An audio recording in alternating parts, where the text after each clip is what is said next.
আসসালামু আলাইকুম। Hello guys, সবাই কেমন আছেন? আশা করছি ভালো আছেন।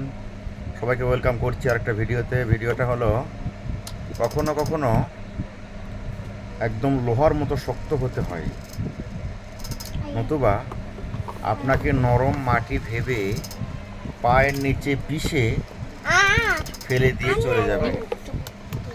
তো এই জন্য কখনো কখনো আপনাকে একটু লোহার মতো শক্ত হতে হয়। বিষয়টা আমি আপনাদেরকে বুঝিয়ে বলছি।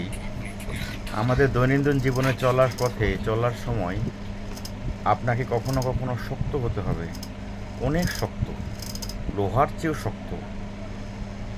তো যদি আপনি লোহার চেয়ে শক্ত না হন, তাহলে আপনাকে মাটির নিচে, মাটির মতো পায়ের নিচে পিষে একদম ফেলে দিবে। তো এই জন্য আপনাকে মাঝে মাঝে শক্ত হতে হবে, না বলা শিখতে হবে। আপনি যদি সবাইকে কাউকে না কাউকে না না বলেন, শুধু হ্যাঁ বলেন, যে যেটা যেভাবে বলছে সেভাবেই চলেন, সেভাবেই কাজ করেন, তাহলে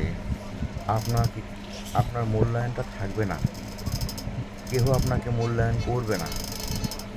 আর আপনি যদি মূল্যায়ন না পান, কারো দ্বারা মূল্যায়িত না হন, তাহলে আপনার এই জীবনের সার্থকতা কোথায়? তো এজন্যই বলা হয়েছে যে আপনি সবসময় নরম হয়ে থাকবেন না।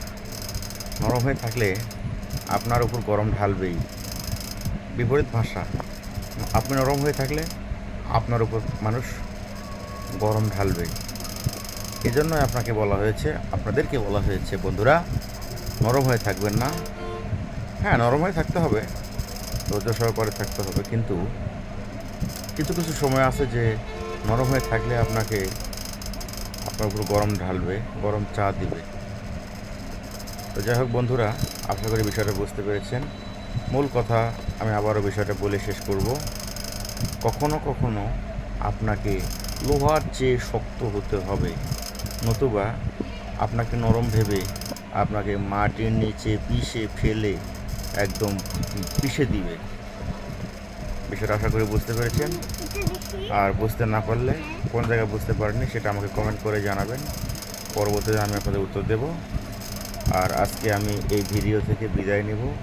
সবাই ভালো থাকবেন, সুস্থ থাকবেন, সুন্দর থাকবেন, অনেক ভালো থাকবেন, অনেক সুন্দর সুখীময় জীবন কামনা করে আজকের মতো আপনাদের বিদায় নিচ্ছি। আসসালামু আলাইকুম ওয়া রাহমাতুল্লাহ।